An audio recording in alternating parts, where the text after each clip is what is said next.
Hi friends, welcome to JV aspirants YouTube channel GK and current affairs. And మీకు daily current affairs notes and exams, అలాగే daily GK notes and exams కావాలనుకున్న వారు మా WhatsApp paid గ్రూప్లో join అవ్వండి friends. Okay, and more information కోసం ఇక్కడ మీకు కనిపిస్తున్న నెంబర్కు మీరు కాంటాక్ట్ అవ్వచ్చు. ఓకే, అండ్ ఈ వీడియోలో వచ్చేసి మనము 2024 ఆగస్టు నెలకు సంబంధించినటువంటి ఆంధ్రప్రదేశ్ కరెంట్ అఫైర్స్ అనేవి డిస్కస్ చేద్దాం. సో ఈ వీడియో వచ్చేసి పూర్తిగా కేవలం ఆంధ్రప్రదేశ్ కరెంట్ అఫైర్స్ ఆగస్టు నెలకు సంబంధించినది మాత్రమే. అండ్ రిమైనింగ్ నెలలకు సంబంధించి కూడా మనం ఆల్రెడీ వీడియో చేసి మన యూట్యూబ్ ఛానల్లో అప్లోడ్ చేయడం జరిగింది. సపరేట్ ప్లేలిస్ట్ కూడా మీకు ప్రొవైడ్ చేశాం. సో ఆ యొక్క లింక్ను మీకు డిస్క్రిప్షన్ బాక్స్లో అలాగే కామెంట్ బాక్స్లో కూడా ప్రొవైడ్ చేయడం జరిగింది. సో తప్పకుండా ఆ వీడియోలు చూసిన తర్వాతనే ఈ యొక్క వీడియో అయితే చూడండి ఫ్రెండ్స్. ఓకే, అండ్ ఇక ఆలస్యం చేయకుండా టాపిక్కి అయితే వెళ్ళిపోదాం. సో టాపిక్లకి వెళ్ళే ముందు మన వీడియోస్ మొదటిసారి చూస్తున్నట్లయితే తప్పకుండా సబ్స్క్రైబ్ చేసుకోవడానికి ప్రయత్నం చేయండి. అండ్ బెల్ ఐకాన్ కూడా క్లిక్ చేయండి. అండ్ వీలైతే మీ ఫ్రెండ్స్కి కూడా షేర్ చేయండి ఫ్రెండ్స్. ఓకే, సో ఇక ఫస్ట్ టాపిక్ వెళ్తే ఆంధ్రప్రదేశ్కు 2 ఇండస్ట్రియల్ స్మార్ట్ సిటీలు. సో గుర్తుపెట్టుకోండి, one of the most important topic ఇది. డెఫినెట్గా దీని నుంచి క్వశ్చన్ వస్తుంది మీకు డెఫినెట్గా. ఎందుకంటే సో కేంద్ర ప్రభుత్వము దేశంలో ఉన్నటువంటి 10 రాష్ట్రాల్లో 28,602 కోట్ల రూపాయలతో దేశంలోని 10 రాష్ట్రాల్లో 12 ఇండస్ట్రియల్ స్మార్ట్ సిటీలు 12 ఇండస్ట్రియల్ స్మార్ట్ సిటీలను ఏర్పాటు చేయడానికి ఇటీవలే గ్రీన్ సిగ్నల్ ఇచ్చింది. సో ఇక 12 ఇండస్ట్రియల్ స్మార్ట్ సిటీల్లో తెలుగు రాష్ట్రాలకు చెందినవి 3 ఉన్నాయి. తెలుగు రాష్ట్రాలకు 3 ఉన్నాయి. అందులో ఒకటి వచ్చేసి తెలంగాణలో అండ్ 2 వచ్చేసి ఈ యొక్క ఆంధ్రప్రదేశ్లో ఉన్నాయి. సో మొత్తంగా తెలుగు రాష్ట్రాలకు 3 కేటాయించారు అండ్ రిమైనింగ్ 9 ఉంటాయి. ఓకే, అండ్ ఇప్పుడు చూద్దాం ఏపీకి. సో ఇక 12 ఇండస్ట్రియల్ స్మార్ట్ సిటీస్కి ఏమని పేరు పెట్టడం జరిగిందంటే grand necklace industrial smart cities. Grand necklace industrial smart సిటీస్గా పేరు పెట్టడం జరిగింది. సో ఇప్పుడు ఆంధ్రప్రదేశ్లో 2 ఇండస్ట్రియల్ పార్కులు అని చెప్పాము, 2 ఇండస్ట్రియల్ పార్కులు. సో వాటి గురించి చూద్దాం. సో మొదటి పార్క్ వచ్చేసి వైఎస్ఆర్ జిల్లా కొప్పర్తి. సో వైఎస్ఆర్ జిల్లా కొప్పర్తిలో 2,596 ఎకరాల్లో నిర్మిస్తున్నారు. సో ఎన్ని కోట్ల రూపాయలంటే 2,137 కోట్ల రూపాయలు కేటాయించడం జరిగింది వైఎస్ఆర్ జిల్లా కొప్పర్తి ఇండస్ట్రియల్ పార్కుకు. అండ్ మరొకటి వచ్చేసి కర్నూలు జిల్లా ఓర్వకల్లులో 2,621 ఎకరాల్లో నిర్మిస్తున్నారు. అండ్ ఎన్ని కోట్ల వ్యయంతో అంటే 2,786. సో ఇక్కడ ప్రతిదీ ఇంపార్టెంట్, మీకు డెఫినెట్గా అడుగుతారు. ఎందుకంటే లేటెస్ట్గా యొక్క ఏపీలో ఎన్డీఏ గవర్నమెంట్ వచ్చింది కాబట్టి ఏపీకి చాలా చేయూత ఇస్తుంది ఎన్డీఏ గవర్నమెంట్ పైన ఉన్నటువంటి బీజేపీ గవర్నమెంట్. సో ఇప్పుడు ఈ యొక్క కొప్పర్తిలో వస్తున్నటువంటి ఇండస్ట్రియల్ పార్కులో మొత్తం ఎన్ని కోట్ల పెట్టుబడులు రానున్నాయంటే 8,860 కోట్ల పెట్టుబడులు రానున్నాయి. ఉద్యోగాలు వచ్చేసి 54,500 ఉద్యోగాలు వస్తాయి. అండ్ ఓర్వకల్లులో ఎన్ని కోట్ల పెట్టుబడులు రానున్నాయంటే 12,000 కోట్ల పెట్టుబడులు రానున్నాయి. అండ్ ఉద్యోగాలు వచ్చేసి 45,071 ఉద్యోగాలు కల్పించే అవకాశం ఉందన్నమాట. సో చాలా ఇంపార్టెంట్, ఇది గుర్తుపెట్టుకోండి. నెక్స్ట్, సో ఆంధ్రప్రదేశ్ సిఆర్డిఏ రాజధాని పరిధి, దాని యొక్క పరిధి ఏదైతే ఉంటుందో దాని పరిధిని పునరుద్ధరించడం జరిగింది. సో కేంద్ర ఈ యొక్క రాష్ట్ర ప్రభుత్వం కూడా ఇటీవలే గ్రీన్ సిగ్నల్ ఇచ్చింది. సో చూద్దాం దానికి సంబంధించిన వివరాలు. So Andhra Pradesh capital region development authority అంటారు. సిఆర్డిఏ ఫుల్ ఫామ్ వచ్చేసి క్యాపిటల్ రీజియన్ డెవలప్మెంట్ అథారిటీ. ఈ యొక్క పరిధిని 8,352.69 చదరపు కిలోమీటర్లుగా అప్పట్లో ప్రభుత్వం ఖరారు చేసిందనమాట. సో తద్వారా వైసీపీ గవర్నమెంట్ అధికారంలోకి వచ్చిన తర్వాత దాన్ని కేవలం 6,993.24 చదరపు కిలోమీటర్లకు తగ్గించడం జరిగింది. సో తద్వారా ఏమైందంటే ఈ యొక్క సిఆర్డిఏ నుండి కొన్ని ప్రాంతాలను తొలగించి కొత్తగా పల్నాడు, బాపట్ల డెవలప్మెంట్ అథారిటీలు ఈ యొక్క వైసీపీ గవర్నమెంట్ ఏర్పాటు చేసిందనమాట. సో అయితే మళ్ళీ ఇప్పుడు ఏం చేసిందంటే ఈ యొక్క ఎన్డీఏ గవర్నమెంట్ ఏపీలో ఏర్పడిన తర్వాత ఈ యొక్క సిఆర్డిఏ పరిధిని మళ్ళీ పునరుద్ధరిస్తున్నట్టు పేర్కొనడం జరిగింది. సో ఎన్ని చదరపు కిలోమీటర్లకు పునరుద్ధరించారంటే మళ్ళీ 8,352.69 చదరపు కిలోమీటర్లు. ఓకే, అండ్ రాజధాని అమరావతి పరిధిని ఎన్ని కిలోమీటర్లుగా మళ్ళీ దీని యొక్క పరిధిని చేశారంటే 217 చదరపు కిలోమీటర్లుగా గతంలో ఉండేది. అండ్ ఈ యొక్క వైసీపీ గవర్నమెంట్ జగన్ ప్రభుత్వంలో దానికి 163 చదరపు కిలోమీటర్లకు తగ్గించడం జరిగింది.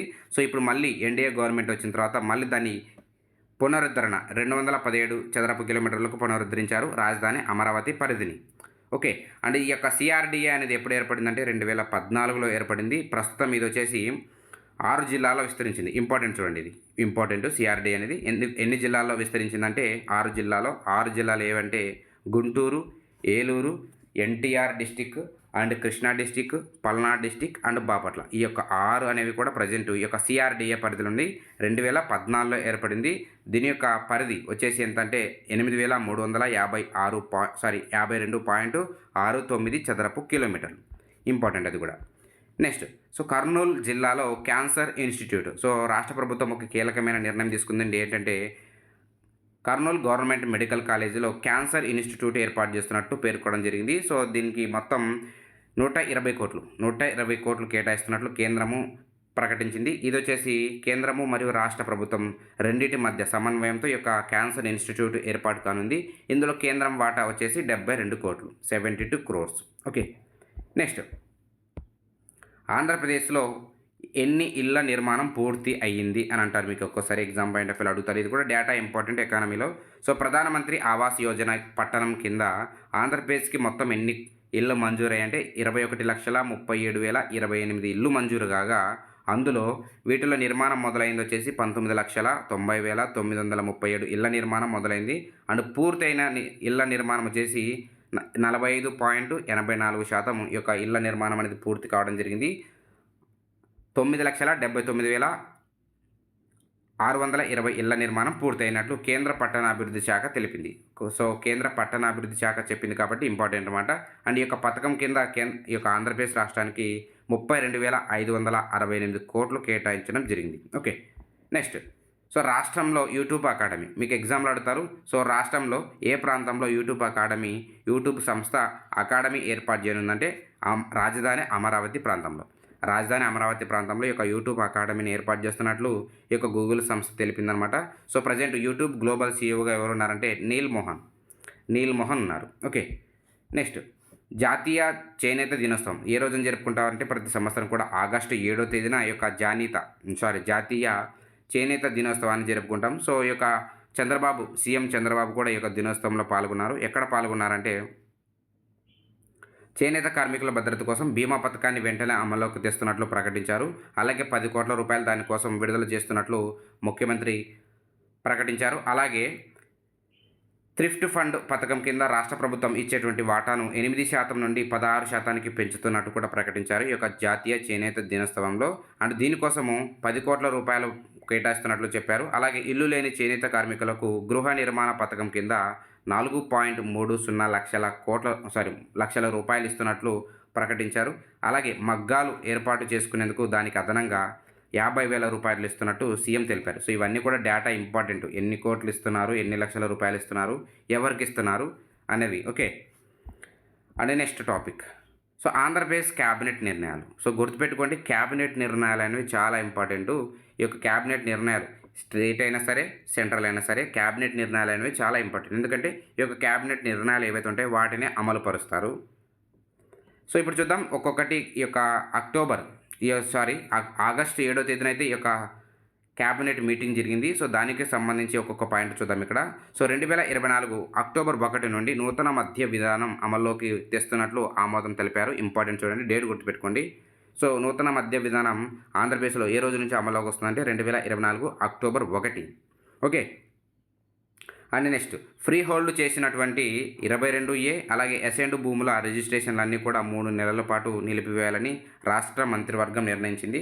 సో అది అంతగా ఇంపార్టెంట్ ఏం లేదు. నెక్స్ట్, వైసీపీ హయాంలో జగన్మోహన్ రెడ్డి చిత్రంతో జారీ చేసినటువంటి 21.86 లక్షల భూ హక్కు సర్వే పత్రాల స్థానంలో ప్రభుత్వ అధికారిక రాజముద్ర అలాగే క్యూఆర్ కోడ్తో కూడినటువంటి కొత్త పట్టాదారు పాస్ పుస్తకం అందజేయాలని ఈ యొక్క క్యాబినెట్ నిర్ణయించింది. సో ఈ డిజిట్ గుర్తుపెట్టుకోండి. ఎన్ని భూ హక్కు పుస్తకాలు రిలీజ్ చేయనున్నారంటే 21.86 లక్షలు. ఓకే. నెక్స్ట్, మత్స్యకారుల హక్కులను కాలరాస్తూ వైసీపీ ప్రభుత్వం తీసుకొచ్చినటువంటి 217 అలాగే 114 జీవోల రద్దుకు కేబినెట్ ఆమోదం తెలిపింది.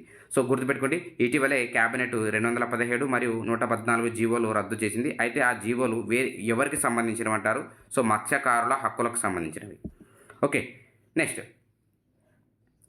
Maoist party revolutionary democratic front RDF అంటారు. సో దానిపై ప్రస్తుతం ఉన్నటువంటి నిషేధాన్ని మరో ఎన్ని సంవత్సరాలు పొడిగించారు అంటారు ఎగ్జామ్లో. సో మరో 1 year పాటు పొడిగించడం జరిగింది. అండ్ 2 కంటే ఎక్కువ మంది పిల్లలుంటే మున్సిపల్ పంచాయతీరాజ్ ఎన్నికల్లో పోటీ చేసేందుకు అనర్హులుగా పరిగణించే అలాంటి వారు ఆయా సంస్థల్లో స్థానిక సంస్థల్లో సభ్యులుగా కొనసాగటాన్ని నిషేధించే చట్ట సవరణకు ఆమోదం తెలిపింది. సో, దీని అర్థం ఏంటంటే ఇకపై ఇద్దరి కంటే ఎక్కువ పిల్లలుంటే వాళ్ళు మున్సిపల్, పంచాయతీరాజ్ ఎన్నికల్లో పోటీ చేయొచ్చు. ఇంతకుముందయితే ఇది పోటీ చేసే అవకాశం లేదనమాట.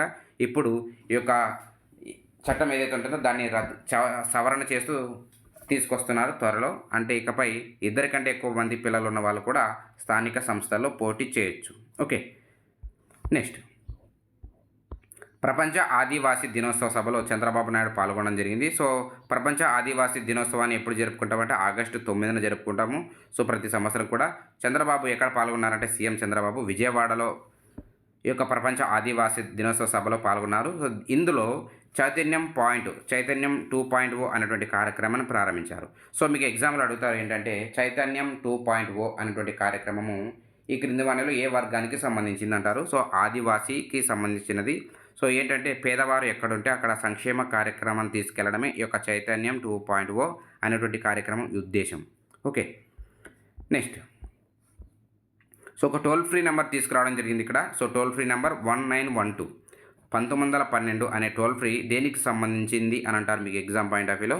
సో, ఆన్సర్ వచ్చేసి వ్యవసాయ విద్యుత్ కనెక్షన్ల కోసము ప్రభుత్వం అయితే ఈ యొక్క 1912 అనేటువంటి పేరిట టోల్ ఫ్రీ నెంబర్ తీసుకొచ్చింది. సో, వ్యవసాయ విద్యుత్ కనెక్షన్ల కోసం. ఓకే. నెక్స్ట్, అన్నా క్యాంటీన్లు గుర్తుపెట్టుకోండి. డెఫినెట్గా ఈ టాపిక్ నుంచి క్వశ్చన్ వస్తుంది మీకు. ఎందుకంటే ఈ యొక్క ఎన్డీఏ గవర్నమెంట్ లేదా టీడీపీ గవర్నమెంట్ అత్యంత ప్రతిష్టాత్మకంగా తీసుకొచ్చినటువంటి స్కీము లేదా కార్యక్రమము ఈ యొక్క అన్నా క్యాంటీన్ల పథకము. సో, అన్నా క్యాంటీన్లను మళ్ళీ 2024లో ఎప్పుడు ప్రారంభించారు అంటే 2024 ఆగస్టు 15న. ఈజీగా గుర్తుంటుంది డేటు, ఎందుకంటే ఆగస్టు 15 మన ఇండిపెండెన్స్ డే. ఓకే. 2024 ఆగస్టు 15న సీఎం చంద్రబాబు నాయుడు కృష్ణా జిల్లా గుడివాడలో అన్నా క్యాంటీన్ను ప్రారంభించడం జరిగింది.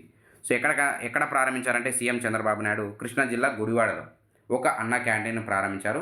సో, మొత్తంగా చూసుకుంటే ఆగస్టు 15, 16 తేదీల్లో మొత్తం రాష్ట్ర వ్యాప్తంగా 100 క్యాంటీన్లు ఏర్పాటు చేస్తున్నట్టు సీఎం తెలపడం జరిగింది. సో, 2024 సెప్టెంబర్ నాటికి ఒక అన్నా క్యాంటీన్ల సంఖ్య 203కు పెరగనున్నాయి రాష్ట్రం మొత్తం చూసుకుంటే. ఓకే. సో, పూటకు ₹5 మీకు తెలిసే ఉంటుంది ఈ యొక్క స్కీమ్ గురించి. పూటకు ₹5 ఇస్తే ఆ యొక్క అన్నా క్యాంటీన్లో భోజనం సదుపాయం ఉంటుంది. టిఫిన్స్, అలాగే మధ్యాహ్నం లంచ్ అండ్ నైట్ డిన్నర్ ఉంటుంది. ₹5కి మాత్రం ఉంటుంది. పర్ డే చూసుకుంటే ₹15 ఉంటుంది. ఓకే. ఏడాదికి అన్నా క్యాంటీన్ల నిర్వహణకు దాదాపు ఎన్ని కోట్ల రూపాయలు ఖర్చు అవుతుంది అంటారు మీకు ఎగ్జామ్ పాయింట్ ఆఫ్ వ్యూలో. దాదాపు ₹200 కోట్ల ప్రతి సంవత్సరం కూడా ఖర్చు అవుతుంది. అలాగే దీనికి సంబంధించి ఏ సంస్థతో సమన్వయం ఏర్పాటు చేసుకుందంటే రాష్ట్ర ప్రభుత్వము హరే కృష్ణ చారిటబుల్ ట్రస్ట్ అక్షయ పాత్రతో కలిసి ఈ యొక్క అన్నా క్యాంటీన్లు నడిపిస్తుంది ఈ యొక్క గవర్నమెంట్, ఆంధ్రప్రదేశ్ గవర్నమెంట్. అలాగే అన్నా క్యాంటీన్ నిర్వహణకు ప్రత్యేకంగా ఈ యొక్క ప్రభుత్వం ఏం చేసిందంటే ఈసారి ట్రస్ట్ను ఏర్పాటు చేసింది. ఒక సపరేట్ ట్రస్ట్ను ఏర్పాటు చేసింది అనమాట. అందుకని ఈ యొక్క ట్రస్ట్కు చాలామంది ఈ యొక్క విరాళాలు అందిస్తున్నారు. ప్రభుత్వం కూడా అడుగుతూ ఉందన్నమాట. సో, విరాళాలు సేకరించండి. విరాళాల ద్వారానే ఈ యొక్క పేదలకు ఈ యొక్క 3 పూటల భోజనం పెట్టేటువంటి అన్నా క్యాంటీన్ అనే వాటిని విజయవంతం చేయాలని ప్రభుత్వం కోరుకుంటుంది. ఓకే. నెక్స్ట్, పెట్టుబడుల కోసం టాస్క్ ఫోర్స్. సో, ఆంధ్రప్రదేశ్ రాష్ట్ర ప్రభుత్వము 2014లో సపరేట్గా అయింది. ఈ యొక్క తెలంగాణ అండ్ ఆంధ్రప్రదేశ్ 2 విడిపోయాయి. అయితే ఈ యొక్క వైసీపీ గవర్నమెంట్ వచ్చిన తర్వాత ఈ యొక్క పెట్టుబడులు అనేవి తగ్గిపోయాయని కూడా చాలాసార్లు విమర్శలు వస్తాయి. అయితే ఈ యొక్క ఎన్డీఏ గవర్నమెంట్, కొత్తగా ఏర్పడినటువంటి ఎన్డీఏ గవర్నమెంట్ ఆంధ్రప్రదేశ్లో పెట్టుబడుల కోసం ఒక టాస్క్ ఫోర్స్ను ఏర్పాటు చేసింది. సో, ఆ టాస్క్ ఫోర్స్కి ఎవరు చైర్మన్గా ఉంటారంటే ఈ యొక్క టాస్క్ ఫోర్స్ కమిటీకి చైర్మన్గా చంద్రబాబు నాయుడు ఉంటారు. వైస్ చైర్మన్గా లేదంటే కో చైర్మన్గా టాటా గ్రూప్ సంస్థలు అధినేత అయినటువంటి లేదా చైర్మన్ అయినటువంటి నటరాజన్ చంద్రశేఖర్ ఉంటారు. సో, గుర్తుపెట్టుకోండి, ఇటీవలే ఆంధ్రప్రదేశ్ రాష్ట్ర ప్రభుత్వం పెట్టుబడుల కోసం ప్రత్యేక టాస్క్ ఫోర్స్ కమిటీని ఏర్పాటు చేసింది. అయితే ఆ యొక్క కమిటీకి ఎవరు చైర్మన్గా ఉంటారు అంటే చంద్రబాబు నాయుడు సీఎం. అలాగే కో చైర్మన్గా ఎవరు ఉంటారంటే నటరాజన్ చంద్రశేఖరన్. ఓకే. నెక్స్ట్, పంచాయతీల్లో గ్రామ సభలు. ఇది కూడా ఇంపార్టెంట్, ఎందుకంటే ఇటీవలే ఈ యొక్క Andhra Pradesh present deputy chief minister అయినటువంటి పవన్ కళ్యాణ్కు ఇటీవల అవార్డు కూడా రావడం జరిగింది. ఎందుకంటే పంచాయతీల్లో గ్రామ సభలు నిర్వహించినందుకు ఒకే రోజే గ్రామ సభలు దాదాపు 13,326 గ్రామాల్లో ఒకే రోజే గ్రామ సభలు నిర్వహించినందుకు గాను ఆ యొక్క ఉప ముఖ్యమంత్రి పవన్ కళ్యాణ్ గారికి ఈ యొక్క అవార్డు అయితే రావడం జరిగింది. సో, చూద్దాం ఇక్కడ topic. So, doctor BR Ambedkar Konaseema జిల్లా కొత్తపేట మండలం వానపల్లిలో సర్పంచి అనేటువంటి పల్లిలో భీమారావు అధ్యక్షతన నిర్వహించినటువంటి గ్రామ సభలో సీఎం చంద్రబాబు నాయుడు పాల్గొన్నారు. సో గ్రామ సభలో అనమాట ఆగస్టు 23న. అండ్ రాష్ట్ర వ్యాప్తంగా చూసుకుంటే రాష్ట్ర వ్యాప్తంగా 13,326 గ్రామాల్లో ఒకే రోజే ఈ యొక్క గ్రామ సభలు నిర్వహించడం ఇక్కడ ప్రత్యేకత. అందుకనే డిప్యూటీ చీఫ్ మినిస్టర్ ఈ యొక్క పవన్ కళ్యాణ్ గారికి అవార్డు రావడం జరిగింది. అలాగే పవన్ కళ్యాణ్ గారు ఈ యొక్క గ్రామ సభను ఆగస్టు 23న ఎక్కడ నిర్వహించారంటే అన్నమయ్య జిల్లా మైసూరు వారిపల్లె గ్రామ సభలో ఉప ముఖ్యమంత్రి పాల్గొనడం జరిగింది పవన్ కళ్యాణ్ గారు. అలాగే ఈ యొక్క గ్రామ సభలు అన్నింటిలో కలిపి 4,500 కోట్ల ఉపాధి పనులకు కూడా ఆమోదం తెలపడం జరిగింది. ఈ యొక్క ఆగస్టు 23న గ్రామ సభలు నిర్వహించింది. డేట్ గుర్తుపెట్టుకుని డెఫినెట్గా అడుగుతారు. ఏ రోజున రాష్ట్ర వ్యాప్తంగా ఒకే రోజు 13,326 గ్రామాల్లో గ్రామ సభలు నిర్వహించారంటే August 23. Okay, next topic. So Guntur శాస్త్రవేత్తకు నాసా అవార్డు. గుంటూరు శాస్త్రవేత్తకు నాసా అవార్డు రావడం జరిగింది. సో ఆయన పేరేంటి, అవార్డు ఏంటి, ఎవరు ఇచ్చారని చూద్దాం. నాసాకు చెందినటువంటి మార్షల్ స్పేస్ ఫ్లైట్ సెంటర్ అందించేటువంటి మార్షల్ ఇన్నోవేషన్ అవార్డు గుంటూరుకు చెందినటువంటి ఖగోళ భౌతిక శాస్త్రవేత్త అయినటువంటి సింగం శ్రీకాంత పాణినికి ఈ యొక్క మార్షల్ ఇన్నోవేషన్ అవార్డు రావడం జరిగింది. సో ఎవరిస్తారంటే నాసాకు చెందినటువంటి మార్షల్ స్పేస్ ఫ్లైట్ సంస్థ ఇస్తుందన్నమాట. సో అంతరిక్ష పరిశోధనలో ఆయన చూపినటువంటి సృజనాత్మక గాను ఈ యొక్క అవార్డు మార్షల్ ఇన్నోవేషన్ అవార్డు ఈ యొక్క శ్రీకాంత పాణినికి రావడం జరిగింది. Okay, next Jagananna smart township పేరు మార్పు. సో ఆల్రెడీ మనం ఒక వీడియోలో ఈ యొక్క పథకాలకు సంబంధించి ఏ పాత పేరు అండ్ కొత్త పేరు వాటికి సంబంధించి ఒక వీడియో కూడా చేశాం. సో ఆ వీడియో కూడా చూడండి, మీకు యూజ్ఫుల్గా ఉంటుంది. Okay, so Jagananna smart township అనేటువంటి పేరు ఏ పేరుగా మార్చారంటే ఎన్టీఆర్ స్మార్ట్ టౌన్షిప్గా పేరు మారుస్తూ రాష్ట్ర ప్రభుత్వం అయితే నిర్ణయం తీసుకోవడం జరిగింది. అలాగే చూద్దాం, రాష్ట్రం నుండి జాంబియాకు ప్రకృతి వ్యవసాయ ప్రతినిధి బృందం. సో ఇలాంటివి కూడా ఏ దేశాలు అధ్యయనం చేశాను ఈ మధ్యకాలం ఇలాంటి క్వశ్చన్స్ వస్తున్నాయి. ఇలాంటి క్వశ్చన్స్ ఎక్కువ వస్తున్నాయి. ఇక్కడ కాన్సన్ట్రేషన్ పెట్టండి కొంచెం. సో ప్రజా భాగస్వామ్యం ప్రకృతి వ్యవసాయం అయినటువంటిపై వాటిని వివరించేందుకు 6 మంది సభ్యుల బృందము జాంబియా పర్యటనకు వెళ్ళింది. సో ఎందుకంటే అక్కడ వ్యవసాయ విధానాలను పరిశీలించడంతో పాటు రైతు సాధికార సంస్థ రూపొందించినటువంటి ఋతుపవనాల రాకకు ముందే పొడిలో ఎత్తే విధానాన్ని వాటికి సంబంధించి, అలాగే ఈ యొక్క వ్యవసాయంలో ఏవేవి వినూత్నమైన కార్యక్రమాలు వినూత్నమైనటువంటి పంటలు ఏవైతే ఉంటాయో వాటన్నిటిని అధ్యయనం చేయడం కోసము ఈ యొక్క ఆంధ్రప్రదేశ్ రాష్ట్రం నుండి 6 మందితో కూడినటువంటి ఒక బృందము ఏ దేశానికి వెళ్ళింది అని అంటారు మీకు ఎగ్జామ్లో. సో ఆన్సర్ వచ్చేసి జాంబియా దేశానికి వెళ్ళింది, జాంబియా కంట్రీకి వెళ్ళింది. ఓకే, నెక్స్ట్ రాష్ట్రంలో నూతన మద్యం విధానం రూపకల్పనకు. సో రాష్ట్రంలో ఏ రోజున నూతన మద్య విధానం అమలు కానుందంటే అక్టోబర్ 1, 2024. సో ఇవి మీకు ఇప్పుడు వింటున్నప్పుడు చాలా సిల్లీగా ఉంటాయి, గుర్తుంటుందిలే అనుకుంటారు, కానీ ఎగ్జామ్లో మీరు తప్పు పెడతారు. సో ఎందుకంటే ఇది ఎందుకు రిపీట్ చేస్తానంటే నేను పలుసార్లు ఎందుకు రిపీట్ చేస్తానంటే ఇలాంటివి ఇంపార్టెంట్ కాబట్టి మీరు ఒకసారి వింటే మర్చిపోతారు. అందుకని సెకండ్ టైం మళ్ళీ రిపీట్ చేస్తుంటారు. ఎవరైతే రివిజన్ చేస్తారో వాళ్ళకి కంపల్సరీగా ఈజీగా గుర్తుంటుంది ఎక్కువ కాలం. ఓకే, సో ఇప్పుడు చూద్దాం నూతన మద్యం విధానం గురించి. రాష్ట్రంలో నూతన మద్యం విధానం రూపకల్పన కోసం రాష్ట్ర ప్రభుత్వం ఏం చేసిందంటే మంత్రివర్గ ఉపసంఘాన్ని ఏర్పాటు చేసింది. 5 మందితో ఈ యొక్క మంత్రివర్గ ఉపసంఘాన్ని ఏర్పాటు చేసింది. ఆ 5 మంది ఎవరంటే కొల్లు రవీంద్ర మంత్రి నాదెండ్ల మనోహర్, మంత్రి కొండపల్లి శ్రీనివాస్, అలాగే మంత్రి సత్యకుమార్ యాదవ్, అలాగే మంత్రి గొట్టిపాటి రవికుమార్. ఓకే, నెక్స్ట్ వన మహోత్సవం 2024. గుర్తుపెట్టుకోండి, ఇలాంటి కార్యక్రమాలు కూడా ఇంపార్టెంట్. సో ఆంధ్రప్రదేశ్ రాష్ట్ర ప్రభుత్వం ఏ రోజున వన మహోత్సవాన్ని నిర్వహించింది అంటే 2024 ఆగస్టు 30న గుంటూరు జిల్లా మంగళగిరిలో ఉన్నటువంటి అటవీ శాఖ ఎకో పార్కులో సీఎం చంద్రబాబు నాయుడు, ఉప ముఖ్యమంత్రి పవన్ కళ్యాణ్లు, అలాగే మిగతా మంత్రులు ఈ యొక్క వన మహోత్సవం అనేటువంటి కార్యక్రమంలో పాల్గొనడం జరిగింది. సో ఏంటంటే ఈ యొక్క కార్యక్రమం యొక్క ముఖ్య ఉద్దేశం ఏంటంటే కోటి మొక్కలను నాటడం ఈ యొక్క కార్యక్రమం యొక్క ముఖ్య ఉద్దేశం. అలాగే గ్రీనరీని పెంచడం అంటే రాష్ట్రంలో 29% ఉన్నటువంటి పచ్చదనాన్ని 50%కి తీసుకెళ్లాలనే ఈ యొక్క కార్యక్రమం యొక్క ముఖ్య ఉద్దేశం అనమాట. అలాగే రాష్ట్రంలో ఉన్నటువంటి 175 నియోజకవర్గాల్లో నగర వనాలు, 32 ఎకో టూరిజం పార్కులు అభివృద్ధి చేయాలనేది కూడా ఈ యొక్క వన మహోత్సవంలో భాగంగానే లక్ష్యంగా పెట్టుకోవడం జరిగింది. సో రాష్ట్ర వ్యాప్తంగా ఎన్ని మొక్కలు నాటన్నారంటే 1,000,000 మొక్కలు. సో ఈ యొక్క వన మహోత్సవం అనేటువంటి కార్యక్రమం కింద 1,000,000 మొక్కలు నాటాలనేదే ముఖ్య ఉద్దేశం అనమాట. ఓకే ఫ్రెండ్స్, సో ఇవి మీకు 2024 ఆగస్టు నెలకు సంబంధించినటువంటి ఆంధ్రప్రదేశ్ కరెంట్ అఫైర్స్. సో ఈ వీడియో మీకు నచ్చినట్టయితే తప్పకుండా మీ ఫ్రెండ్స్కి షేర్ చేయండి అండ్ మాకు సపోర్ట్ చేస్తున్నాను friends. And thank you for watching this video. Thank you very much.